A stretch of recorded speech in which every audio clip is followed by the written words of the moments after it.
Emotional content is filmed on Whadjuk Noongar land. This podcast acknowledges the traditional owners and custodians of country. Always was, always will be, Aboriginal land.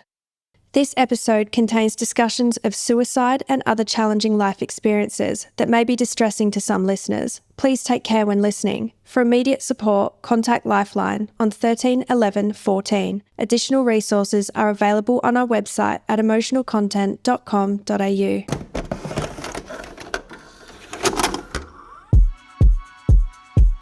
Come for the stories, stay for the connection. I'm your host, Amy Jane Brand, and this is your weekly dose of emotional content.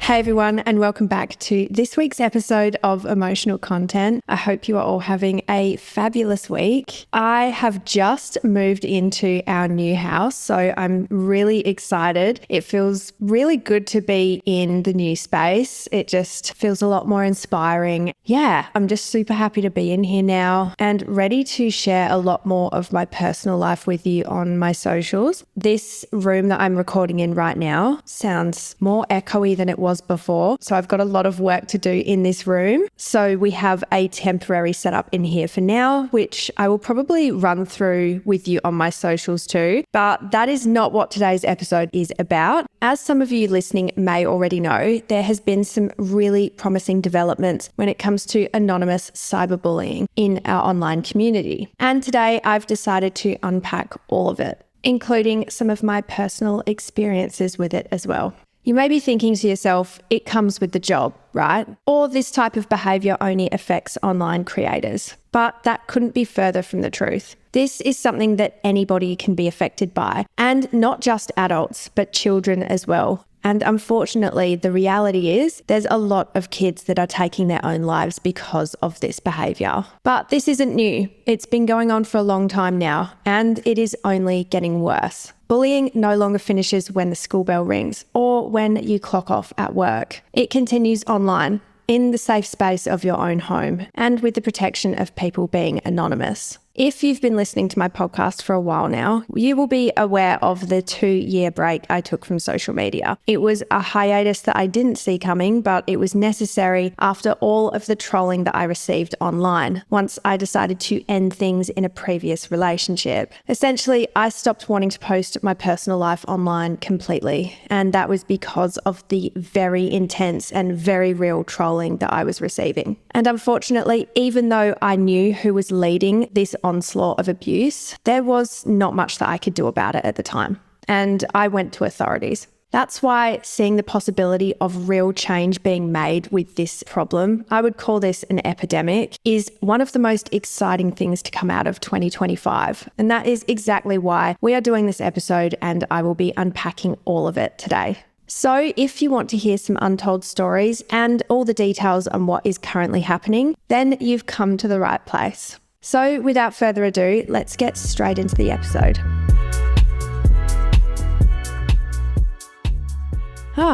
This episode was probably one of the easiest I've ever had to prepare for. I usually like to write a bunch of show notes so I know exactly where I'm going, where the conversation is flowing. But I've just got a few dot points here and there because when it comes to my part of this story, it is one that has been ingrained into my head. There isn't much that I don't remember about my experience with bullying, cyberbullying, face-to-face, online. I have experienced both sides of the coin. And I think this has touched so many people. I could put money on the fact that most of you listening now have experienced some kind of bullying. My journey with bullying started in about year 5 and continued up until about, I would say, end of year 9, beginning of year 10. And it was every single day. It was mostly about my appearance and the fact that I had really pale skin, blonde eyebrows, blonde eyelashes. So that was the biggest thing. Pretty much it was always my appearance, which I have touched on before in my plastic surgery episode as to why I got into plastic surgery. And again, it started from the seeds that were planted when I was being bullied.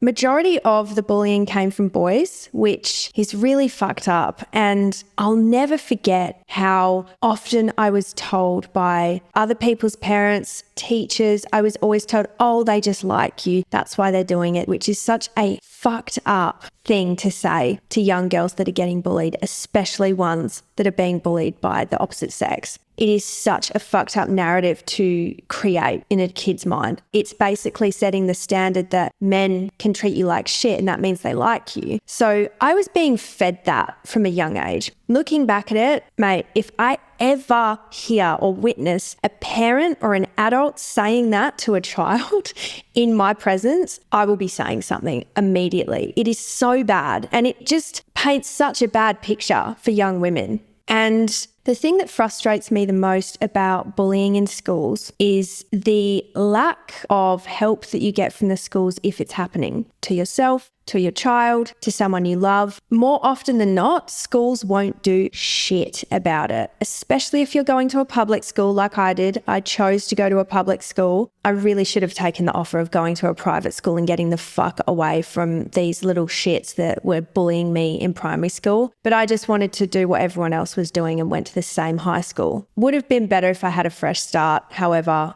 I'm an idiot and pushed for something that actually didn't benefit me at all. So the schools did nothing. When the schools don't show up for you and you're getting bullied all the time, it gets to a point where you kind of have to take things into your own hands. And this is where I had to learn to defend myself. Thankfully, I had some siblings, my 2 older brothers, that taught me how to throw a punch properly. And that shit has been beneficial more often than not in my life. I hated school. I couldn't stand most of the teachers. A lot of them were actually misogynistic narcissists. And I think the reason why I felt so much negativity towards them was because of their lack of being able to see bullying for what it was. They didn't advocate for students that were being bullied. They always made excuses, especially for the boys. When it came to the schools not showing up and not doing anything when my mum went in, when I went in, when even other family members came in, my dad, who was sick, he would come in when he was out of hospital and have words with the principal. Shit never got done. Nothing changed. They basically acted like they couldn't do much about it. Gave kids a slap on the wrist. That was it. It doesn't fucking do much. It's not enough. And it wasn't enough back then, let alone the lack of accountability or help they give students and parents now. So I had to take things into my own hands. The only reason that bullying slowed down was purely based off of the fact I turned around and started punching people in the fucking face. I had to get physically aggressive and physically protect myself before people would back off. That's the level that I had to go to quite literally defend myself when I was in school. Because the schools are so fucking pathetic. And what can you really do about it? You can't, as a parent, go threatening a child. You could probably go have words with the parents, but if they're shit parents and think that the sun shines out of their children's assholes, what are you going to do? What can you do? It's the school's responsibility to do something about it. I'll give you an example of a situation when I was in school and how nothing really got done about it. And everybody knew that my dad was sick. He was sick for 6 years. It was pretty common knowledge that I was the one with the sick dad in and out of hospital. Word got around quite quickly that my dad was in intensive care. He had just had a heart transplant that was now failing. And I had one of these little cunts, excuse my French, but he was a piece of shit, decided to, in society environment class, tap me on the shoulder, make me turn around. This was after years of this guy bullying me for no reason other than my appearance. Never had any sort of direct problem with this kid other than he just thought I was ugly. So he taps me on the shoulder and he pulls me in to say something as if he was whispering something in class. And he goes, "So is your dad dead yet or what?" Yeah, there was a kid that didn't like me for no reason other than the way I looked and had just questioned me if my dad was dead yet or not. Meanwhile, my father was in intensive care. I was still trying to do school while I could, and he was on life support. I'm not going to let myself get emotional about this, but I feel like I could bawl my eyes out every single time I tell that fucking story. Every time I tell that story, it hits me in the chest. And I was happily swinging a punch at anybody that fucked with me at that time. So most people had backed off then. But this kid took the air out of my lungs when he asked me that question. I didn't say anything. I got up. I actually ran out of the classroom. And as I was trying to run out with my stuff, I fell over the corner of a desk. So the whole class laughed at me. The teacher's just looking at me like a deer in the headlights, shouting at me that I need to come back to my desk. No one knows what he had just said to me, and I'm being laughed at. I remember calling my mum and I said, "You need to pick me up right now." And she picked me up. She said to me, "What's going on? What's going on?" And I just told her to drive. And I got home and I broke down.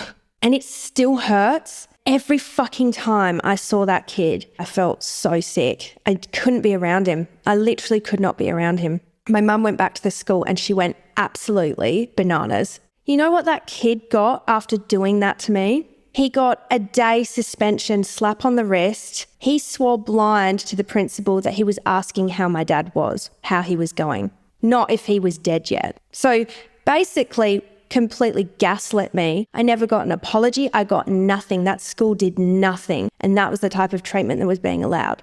And do you know what happened? My dad ended up dying the next day. I went home distraught that somebody asked me that question, crying, super upset. My mum was really upset. And then we got called into the hospital early hours of the morning because we had to make a decision as to whether we turn his life support off or not. So any time that you think it's acceptable to go ahead and tell someone something nasty, whether it's on the internet, whether it's to their face, whether it's on an anonymous account, just take a breather and maybe go outside and touch some fucking grass, because you have no clue what's actually going on behind closed doors, what's going on in somebody's life, how those words that you say could end up actually being their 13th reason. It gives that person the reason to just go, "I'm fucking done. I want out."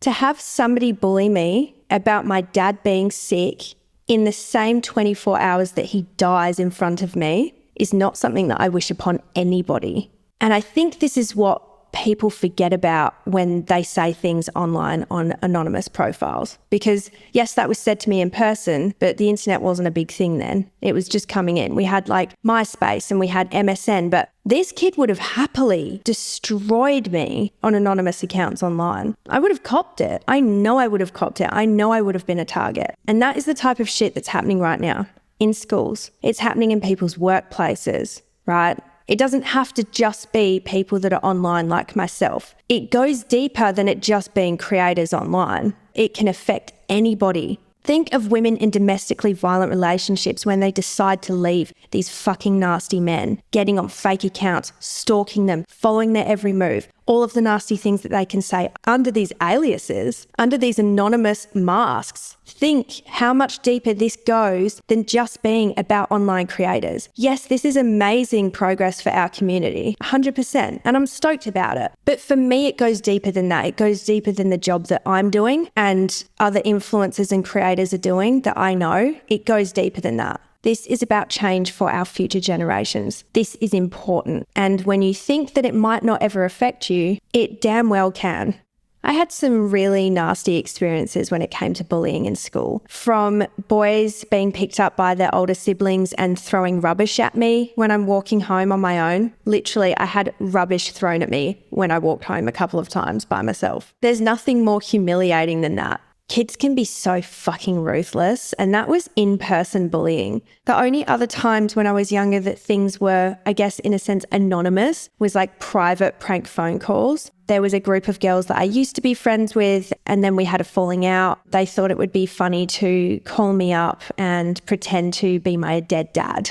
It's crazy how much that my dad being sick and his death was actually used as ammunition to bully me for. You wouldn't think that people would go as far as that, but they did. I had some girls call me up, giggling in the background. I know exactly who they were. I was 17. It's about 1 o'clock in the morning. I get this phone call. It's a prank phone call. I wake up to it. But they had some guys with them and they were like pretending to be my dad, saying how much of a slut I am and how disappointed they are in me and blah, blah, blah. So I get in my car because I know who these people are. I knew who was behind it. Even though it was anonymous, it was on a private phone number, but you fucking know who it is. Like, how stupid. Anyway, my boyfriend at the time, It was like, where the fuck are you going? What are you doing? And I got in my car and I was like, I got to fucking go and see these bitches. Get in my car, drive to their house. No one's home. I thought they were all going to be at this one girl's house and I was probably going to break the door down and beat somebody up for it. That story for me stands out so much, but they're just some examples of like the type of bullying that I went through. We didn't really have the online stuff that's going on now. So when I was coming into this industry and started experiencing online anonymous trolling, it felt very triggering from the stuff that I experienced when I was younger. Look, not that I like to admit it, but the bullying that I went through when I was a kid, when I was a teenager, deeply affected me going into my adult years. And I carried those scars with me for a very, very long time. I've always felt kind of pissed off admitting that. The people that didn't like me because of the way I looked, which is an absurd reason to not like someone, would be so happy to hear that I suffered because of them.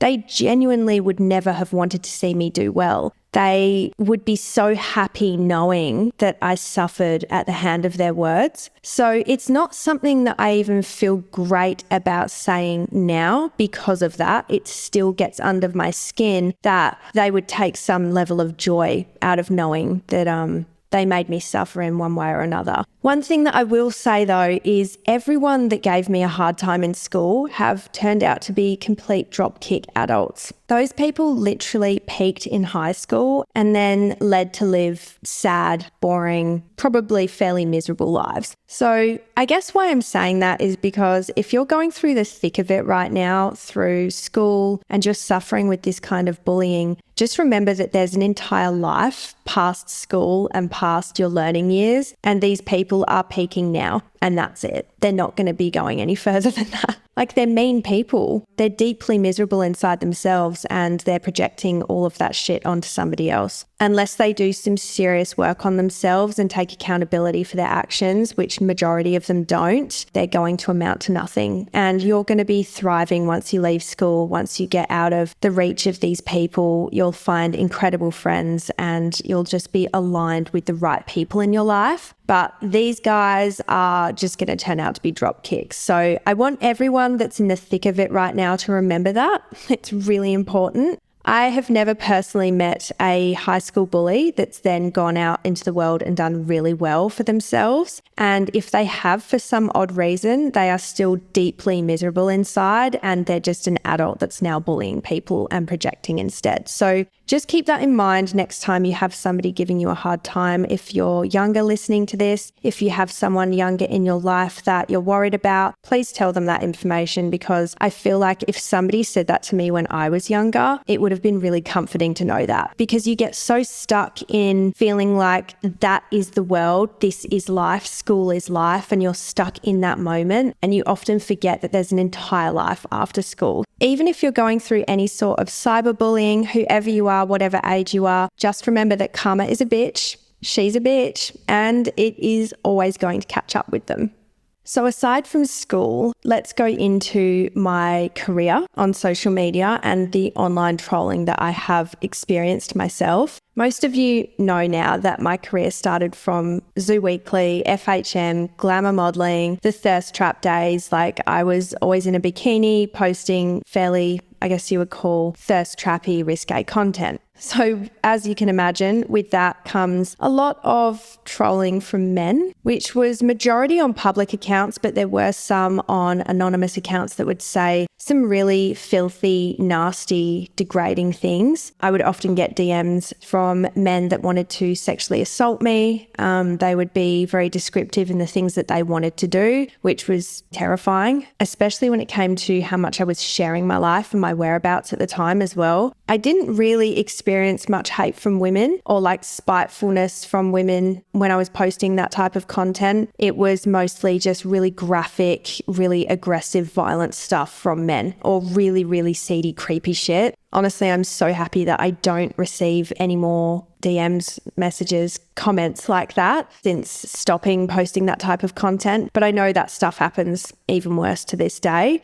If you've listened to my plastic surgery episode, you will hear how much the anonymous online bullying got to me in that moment. I was deeply affected by anonymous trolling at this point. This was my first real taste of bullying, again about my appearance, that really fucked me up. And this was a bunch of people on an anonymous website that were trash talking my rhinoplasty that had gone wrong. I go into full detail about this in that episode, but if you're not aware, I have had to go through 4 breast augmentations, 1 primary and 3 reconstructions. And then I had a rhinoplasty done where the piece of shit surgeon that I will not name, unfortunately, I wish I could, took basically all of the cartilage out of my nose when I wanted it simply shaved from the profile. So from the side, I just wanted a little shave, and basically left me with a collapsed, wonky nose. I could barely breathe out of it within a year, and essentially I started getting bullied online about having a Michael Jackson nose. At the time, I was trying to edit my nose to soften the pinching and how collapsed it looked, also how off-center it looked. But if I didn't edit it well, or I was on any sort of video, people picked up on it and I was ripped apart. Now, if I had decided to go public with any of my surgeries back then and document my experience, I do not know what would have happened to me, because I felt suicidal going through that whole experience with my plastic surgery going wrong, another surgery gone wrong, another surgery gone wrong. It completely fucked with my head. And when people started noticing that I had this really bad rhinoplasty done and were trolling me for it, I broke down. I was in a really bad way. It completely fucked me up. So when I had seen what Indy Clinton was recently going through, it broke my heart, because she decided to be really transparent about having surgery, which is a powerful stance to take on plastic surgery. Being honest about what you're doing is how I think everybody should be around surgery. I don't think you necessarily need to take people through the entire journey, start to finish, but being open about it and talking about it is the best way to tackle it when you have a public profile. It's not setting unrealistic beauty standards for young women. So I'm in full support of that. And that's why I eventually came out with my full story. The problem is, if I came out and was honest about my surgery from start to finish, or had told people, yep, I got a nose job, and things went wrong the way that they did, I would have been completely ripped to shreds, especially back then when it wasn't as acceptable. For me, I felt quite ashamed about getting surgery because I felt like the bullies had won. But if I had been public about it and completely platformed my whole experience, everything going wrong and people bullying me further for it than they were on this anonymous site, I would have crumbled. I actually think I would have ended my life. I really do believe that with how unstable I was mentally at the time, to endure that type of abuse, that type of hate, that type of body shaming that Indy Clinton recently went through, I would not have survived that. I was already suicidal going through most of that behind closed doors until people realized and then started trolling. I was already on the edge at that point, and I didn't go through half of what Indy went through recently with all of this online bullying. So I take my hat off to her with how she handled all of that, because that is really fucked up. Going into the days of meeting Michael, hanging out with Shani and the rest of the crew, I did start to cop some sort of anonymous trolling on a website called Guru Gossip. I think I was only in a few threads, but there was people saying nasty shit about me in there, and I did go and read some of it. While you're listening to this, ask yourselves, would you go and check out a thread if there was one written about you online? Because I did. I was talking to the rest of the crew at the time and I had no idea about any of those threads. And honestly, I wasn't in any of them until I started hanging out with that group. It wasn't like they were saying really horrible things about my appearance. It was just kind of like them just talking shit, basically. But there was some really nasty stuff in there about other people as well. So that was my first taste of being talked about just for existing online.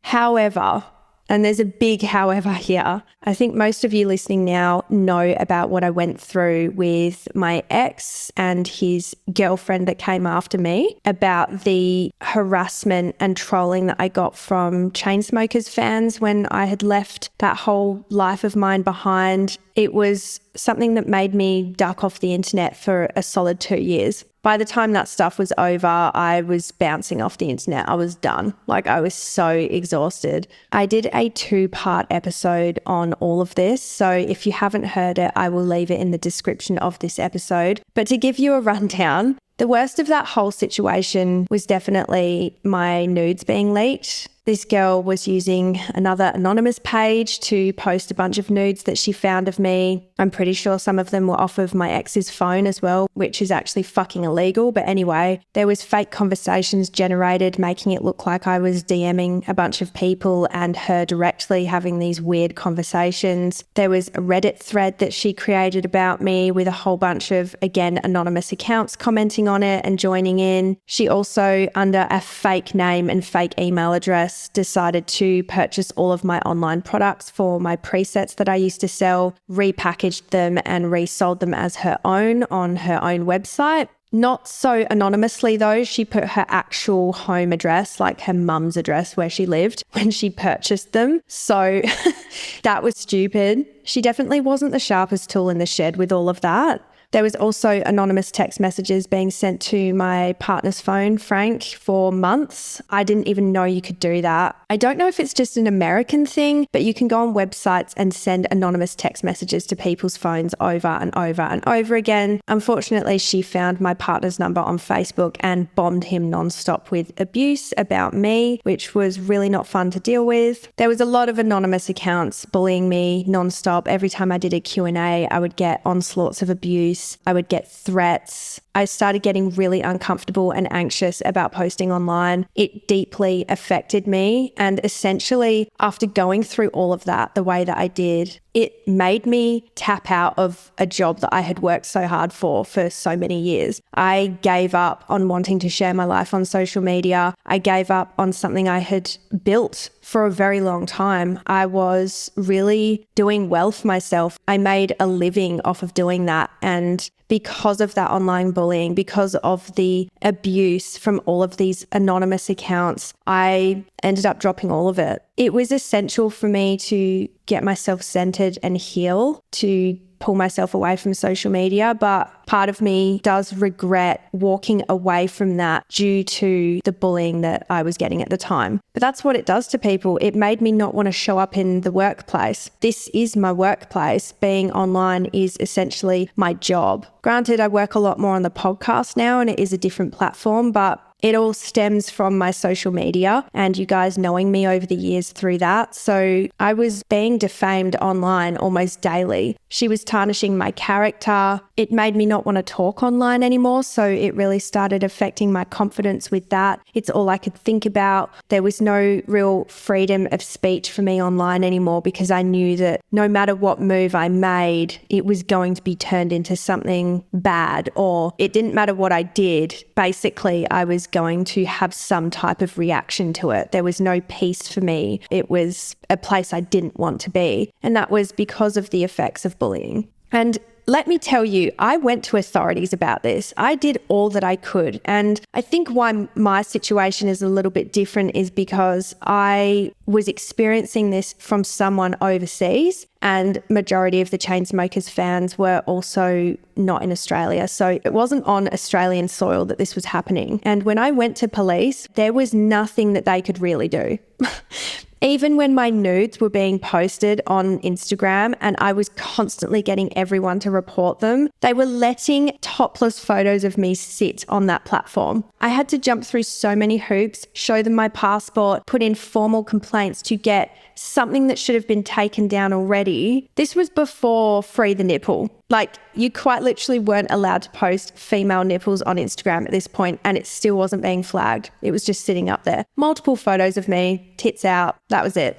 Like, I was distraught. I had young girls messaging me being like, hey, just to let you know, there's a page that is posting a whole bunch of your nudes. I don't know if that's something that you want or not. No, it's definitely not something that I wanted. And these poor young girls just had to see me topless. So it was a very degrading time. I felt completely helpless. I had no control over what was happening, and it consumed my life. Every single day I woke up thinking about what was going to happen next. And every time I went to bed, usually I was super depressed or I was bawling my eyes out because I was so exhausted with all of it.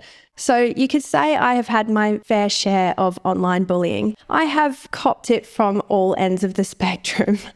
I can't explain to you the internal conflict that I went through, being forced into silence with my job because of the relentless online bullying and people ripping my character apart online. It was really damaging for my mental health. Thankfully, I had some really amazing people around me at the time. If I didn't, I think it would have been a very different story.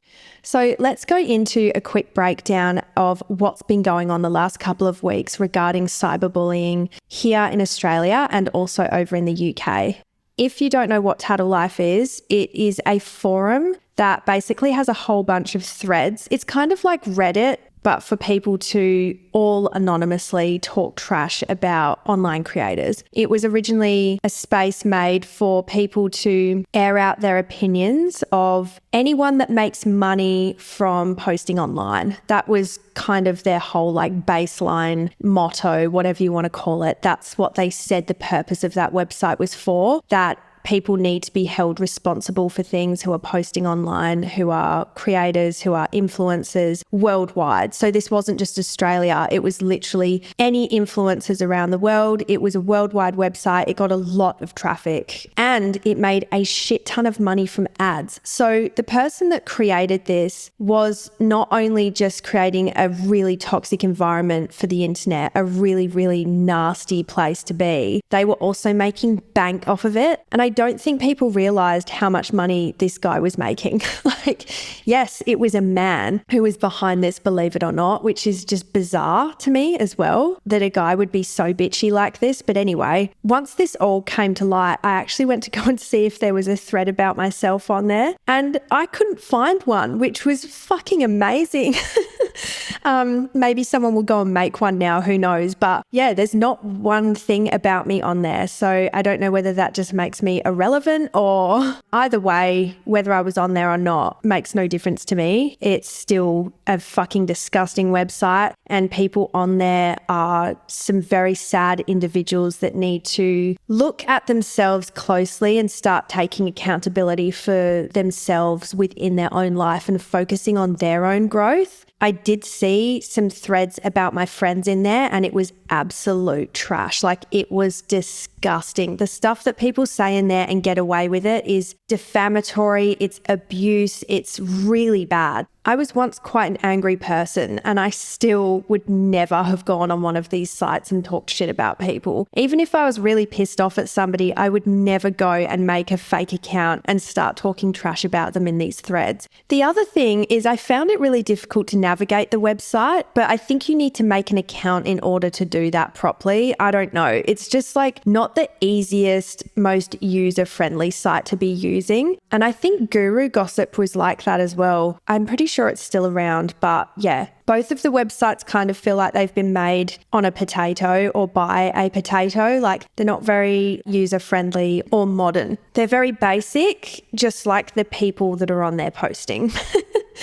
So who's behind this lawsuit that was taken against Tattle Life? Well, it's a Northern Irish couple named Neil Sands, who is 43 and an AI entrepreneur, as well as his wife Donna Sands, who is 34 and owns a clothing brand called Silky. They launched a 2-year legal battle, starting with defamation claims in June of 2023, after discovering a 45-page thread targeting them on Tattle Life. Because of this website, they were subjected to harassment, defamation, invasion of privacy, doxing, and data breaches with real-world consequences to their personal and professional lives. Their aim is to end anonymous harassment and set precedent so others could hold trolls accountable. In December of 2023, they were awarded £300,000 in damages. On June 13 of this year, the High Court in Belfast lifted a reporting ban and unmasked the website's operator, whose name is Sebastian Henry Bond, previously operating under the name of Bastian de Ward and also Helen McDougall as a female alias. Sebastian is a vegan cooking influencer who runs Tattle Life via Yuzu Zest Ltd in the UK and Kumquat Tree Ltd in Hong Kong.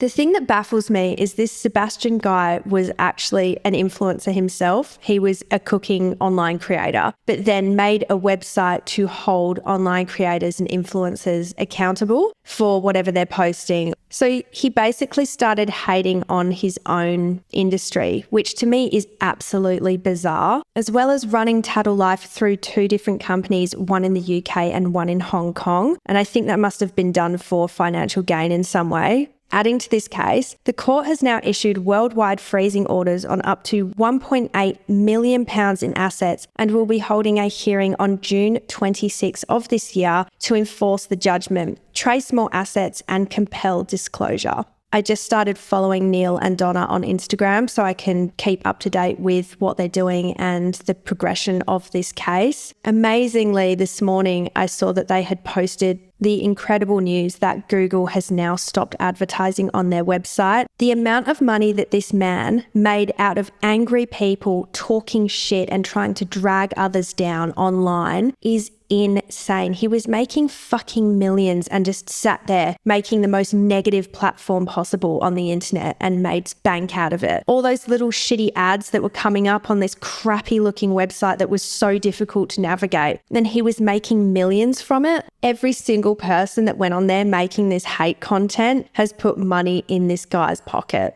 Imagine being one of these trolls that has just generated so many clicks on a website to talk shit and you're making someone else rich for it. Ugh, yuck. That is so cringe. I am really excited to see what continues to happen for Neil and Donna with this case, and I am in full support of everything they are doing. I think they are such an incredible partnership, putting their money and effort into something that is greater than them. They could see that this issue was bigger than them and they had the means to tackle it head on and actually take it to court. Not everybody has that kind of money, unfortunately, so it does make it more difficult to hold people accountable unless you have the financial backing to. But with the work that they're doing, it might potentially start to change laws and, most importantly, make people think twice before they engage in this type of toxic behaviour. And on Australian shores, we have the work that Indy Clinton is now doing. Whether you like Indy or not, to me is irrelevant because the work that she is doing right now is life-changing for all of us. And this goes right back to when I was talking about kids taking their own lives. Indy has 3 beautiful children of her own and a whopping 2.1 million followers on TikTok, and unfortunately has copped a lot of relentless bullying online from anonymous trolls for many years. But the worst being most recently when she underwent a rhinoplasty and was public about her surgery. Her transparency, for me, like I said before, is something that I feel should be celebrated because it's not setting an unrealistic beauty standard to young women. It's being transparent about the work she's had done. But instead of that being respected, she was absolutely torn apart by people and it was disgusting to see. It doesn't matter who you are, how many followers you have. No one deserves to undergo the type of treatment that she went through, and just because she has a thick skin and chooses to share her life online was never a good enough reason for her to be receiving the treatment that she did. So Indy went ahead and dealt with this like a boss bitch. She decided to invest her money into a private investigator and received a 64-page report with all the details on every single one of these anonymous trolls. The shocking part about this is majority of them are mothers from Melbourne. Yes, these trolls that have spent years attacking her and most recently with this surgery are mothers. They are raising kids and they are carrying on like this in their spare time, behind closed doors, trolling another mother. It's insane to me. I didn't see that coming. I really did not see mothers attacking each other like that. Call me naive. I'm not a mother myself yet, so I guess I really don't know. But it was shocking to me. Indy got on her stories and revealed some personal details down to where some of these people gave birth, who their obstetrician was, and even a tattoo on one of these people's ankles that they regret getting done. It was extremely interesting to see how much detail she got on each person, and from here she's decided to take legal action against them. Another part I found interesting was, in her words, her main antagonist was from Perth, WA. There is someone in Western Australia that has been doing the most when it comes to trolling Indy. And I really hope that this all comes out into the public light. I can't imagine how embarrassing it would be having to go to court being sued for being an anonymous troll. Indy has also now started a movement by the hashtag YourNotAnon and created an Instagram page at YourNotAnon that now has over 60,000 followers. So I'm really excited to see what Indy does, in absolute full support of it. I'm following the page. I can't wait to see what she does. In a statement, Indy said that no change is made if no change is done, and is now focusing her time on preparing to pursue legal action against these people. I believe this can happen in the workplace. This can happen when you leave a toxic relationship and you've been dating a narcissist that still wants to create problems for you. This runs much deeper than just influencers and content creators. It can affect everybody, and this truly is a win for anyone that had to suffer in silence.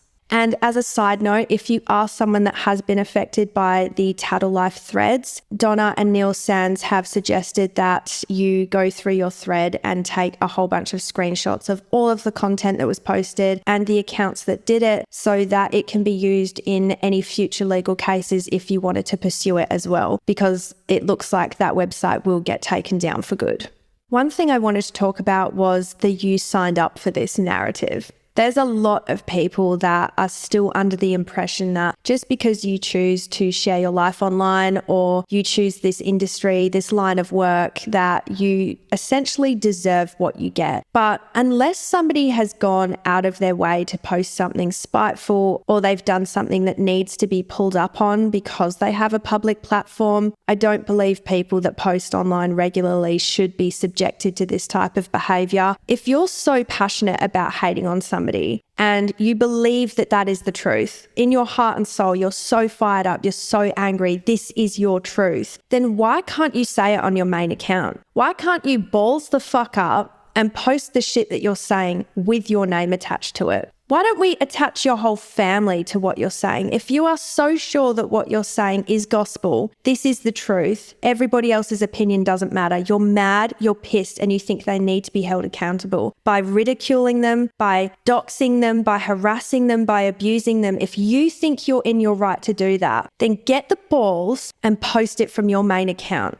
Why can't you do that? Tell me why you can't do that. Tell me why you can't go up to any of these people that choose to post their life online and say it to their face. You know that you're the one that looks bad and you don't want people knowing what you're doing. It's very obvious that the people behind these anonymous accounts, the anonymous trolling, are deeply hurt inside for whatever reason. They're miserable. Happy people don't engage in that type of behavior. So essentially, it's embarrassing. You wouldn't want your name exposed because you look like a sad sack of shit, right? But just because you're hurting doesn't mean you get to hurt other people. I know it can be a reason as to why people lash out, they project, but you're doing it from an anonymous account. You would never have the balls to say it to this person's face, and inside, you're actually hating yourself. Whatever they're doing that is triggering you so much is deeply triggering something within you that you need to work on. This isn't a them problem, it's a you problem. I'm really sorry to tell you that. I would hold your hand, but I'm not going to hold the hand of a fucking troll. You are the problem here. It's not these other people that are wanting to share their lives online.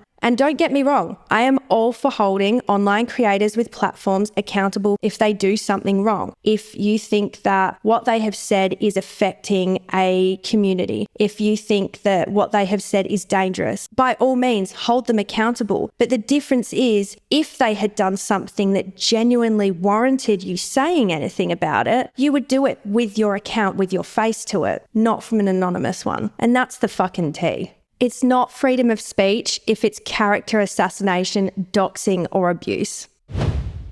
So what I have here is some stats that I'm going to read out for you. This is the real world impact of cyberbullying, and majority of this is focused on our next generation and kids growing up.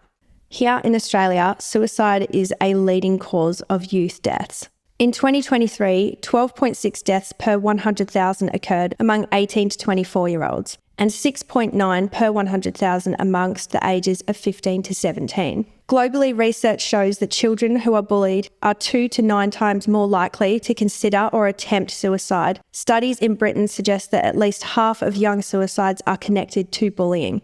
A major international survey, 90 countries and 280,000 teenagers, found that 32.4% of bullied adolescents reported suicidal ideation and 10.9% made actual attempts. In Australia, 50 to 53% of young people have experienced cyberbullying at some point in their life. Nearly 35% had hurtful comments posted about them online, 33% had rumours spread digitally, and 24 to 26% had been threatened through messaging. A broad Australian survey found 53% of kids reported being cyberbullied, and more than 1 in 3 have experienced trolling.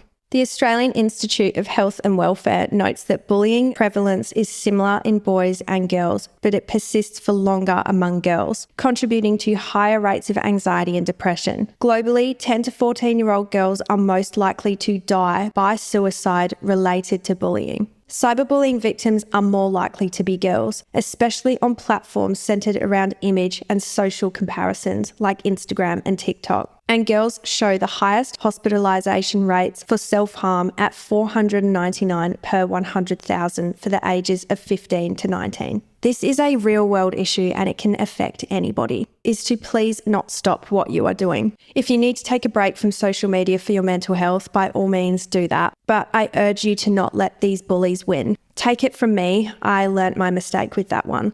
I needed the time off, but I probably shouldn't have let it go for as long as I did. Unless you deep down really want to stop what you're doing, don't let anybody else take it away from you. You can get through this. If I can get through it, you absolutely can as well. I can promise you that. If you're going through any type of bullying, please know that you are not alone. I am somebody that has absolutely been through it. And yes, I have built a thicker skin, but it's not something that I deserved, and it's not something that you deserve either. I'm really looking forward to the developments that are happening around bullying, and I hope this conversation was able to make you feel a lot less alone. If you feel like you don't have a great support system, there are some amazing resources that are listed on my website specifically for this, as well as a link that you can directly report any online harassment to the eSafety Commissioner. I will make sure all of those details can be found in the description of this episode. Wherever you are in your journey right now, whether you're going through the bullying currently, whether you are being harassed by somebody that you used to date, whether you are supporting a loved one who is currently going through some kind of bullying, or you're still carrying the weight of the bullying you went through when you were younger, I am sending you so much love on your journey. And please remember that my DMs are always open if you ever need to talk. Thank you so much for listening. I'm sending you all a really big hug, and I will see you in next week's episode. Bye, guys. Thank you so much for listening. If you enjoyed the episode, please give it a share. You never know who might need a little emotional content in their life. For daily feel-good posts, follow @_emotional content on Instagram and TikTok. And don't forget to hit that follow button so you're notified every time a new episode drops. Your support means the absolute world to me.